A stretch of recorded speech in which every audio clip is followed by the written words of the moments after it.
पर पदस्थ हूँ। महाराज जी, मेरा एक प्रश्न था कि दान किसे कहते हैं, दान लेने और देने योग्य कौन है, ये किस रूप में तन मन देखो, धन में सही होना माने में दान है आवश्यकता की पूर्ति करना। जैसे कोई भूखा आदमी है, उसे भोजन की जरूरत है, अब उसे अन्न दान करो, उसे पवा दो। कोई बीमार आदमी है, उसे औषधि की जरूरत है। कोई सर्दी से कांप रहा है, उसे वस्त्र की जरूरत है। जहां अत्यंत आवश्यकता है और वो असमर्थ है, वहां हम सहयोग। जैसे भूखी गौएं हैं, उनकी व्यवस्था नहीं, उनकी व्यवस्था कर दो। दान का सही तात्पर्य है अत्यंत आवश्यकता की पूर्ति।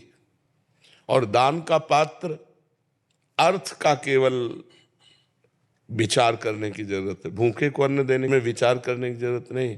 कुत्ता भी भूखा हो तो उसको भोजन करा दो, साधु भूखा हो उसको भोजन करा दो। उसमें पात्रता की जरूरत नहीं है। पात्रता रुपया देने में है। हम रुपया देते हैं, शराब पिएगा, ये व्यभिचार करेगा कि गंदा आचरण करेगा। रुपया में थोड़ा होश में दान करने की जरूरत है। अन्न, वस्त्र, औषधि, जल, इनको तो जहाँ यथा योग्य अवसर मिले पवा दो, उसमें दे। क्योंकि वो, लेकिन रुपया में वो कुमार्गगामी प्रवृत्तियों में रुपया खर्चा होगा तो आपको भी नरक जाना पड़ेगा। इसलिए उसमें फिर पात्र देखते हैं कि हमारे रुपये का यहाँ सदुपयोग होगा कि दुरुपयोग। अगर लग रहा है सांगोपांग सदुपयोग होगा तो फिर कर देना चाहिए। जैसे कानपुर की एक बूढ़ी माई धनाढ्य थी, तो नारदानंद सरस्वती जी के पास नैमिषारण्य में गई और 1 रुपया निकाला और सामने रखा और कहा, प्रभु मैं गरीब आदमी हूँ, सोचती हूँ कि 1 रुपया संत सेवा में लग जाए तो क्या संत सेवा में लग सकता है? उनका हाँ माई। भंडारी को बुलाया, कहा 1 रुपया का नमक लाओ, पूरी दाल में डाल दो, सब संतों के सामने दाल परोसी जाएगी, और माई आज तुम भी प्रसाद पालो। फिर उसने करोड़ों की संपत्ति स्वामी जी के नाम कर दी कि जो 1 रुपये का सदुपयोग कर सकता है वो करोड़ों का सदुपयोग कर सकता है। तो रुपया थोड़ा देख समझ के ध्यान देने की बात है। अन्य वस्तुएं अवसर पर, आवश्यकता पर हमें दे देनी चाहिए, उसमें विचार करने की जरूरत नहीं। जब अर्थ देने की बात है, जैसे कोई मांग रहा है आपसे, संत वेशधारी, एक तो संत मांगेगा नहीं। जो भगवान का निज जन है वो कभी ऐसे नहीं करेगा, ये हम तुम्हें पक्की बात बता देते हैं। जो कहावे मुआर दासा, करे तुच्छ नरन के आशा, तो कहो कहाँ रहा विश्वासा। भगवान का दास कहलाकर मरण धर्मा शरीरधारियों के सामने हाथ पसारे तो भगवान का दास है क्या? अरे भगवान की दासी हैं लक्ष्मी जी, और लक्ष्मी पति के हम दास हैं कि हमें जो आवश्यकता होगी वो प्रभु देंगे, तुमसे क्या मांगने की जरूरत है। तो भगवान का भक्त या कोई संत या सन्यासी, मुझे तो नहीं लगता जो असलियत में सतमार्ग में चलता है, उसका लक्ष्य तो भगवान है, तत्व ज्ञान है। वो रुपया के लिए, ना औषधि के लिए, ना यात्रा के लिए वो पैसा मांगेगा नहीं। हाँ, कुछ संतों का ऐसा है कि अगर प्रारब्ध दोषात आ जाता है तो उसका सदुपयोग कर देते हैं। कुछ संत झंझट में भी नहीं पड़ते। लेकिन अगर कोई वेशधारी आपसे रुपया मांग रहा है कि हमें तीर्थ यात्रा के लिए या यज्ञ कराने के लिए या इसके, तो आप स्वतंत्र हैं ना कहने में। बिल्कुल डरिएगा नहीं कि हमारा कुछ अहित हो सकता है, कुछ नहीं अहित हो सकता, हमारी श्रद्धा नहीं, हम नहीं देंगे।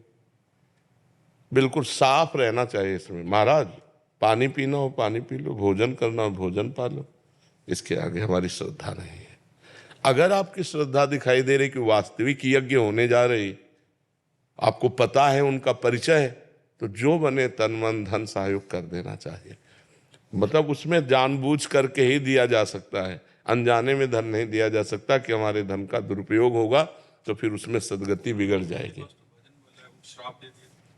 ऐसों के पास भजन बल नहीं होता, ऐसों के पास भजन बल नहीं होता जो पैसा मांगते घूमते हैं, और जिनके पास भजन बल होता है वो किसी को शाप देते भी नहीं है, और अगर शाप दे दिए तो भगवान से मिला देते हैं। मुनिनकर क्रोधो मुक्ति दातार, नारद जी ने यमलार्जुन को शाप दिया, भगवान से मिला दिया।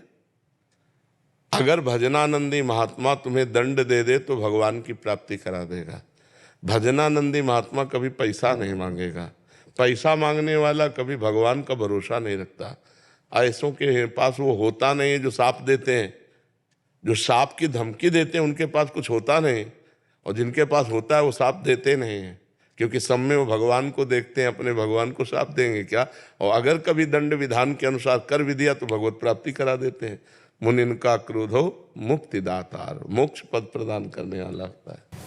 मुझे इसमें तन के दान को वरीयता दी गई है। तन मन धन, तो तन पहले आता है, तो क्या तन को वरीयता दी? नहीं, आवश्यकता। हाँ, अब जैसे कोई गिरा हुआ आदमी पड़ा हुआ है, अब वहां तुम रुपया फेंक के चले जाओ तो वो किसी काम का नहीं, जरूरत है उस समय तुम्हारे तन की।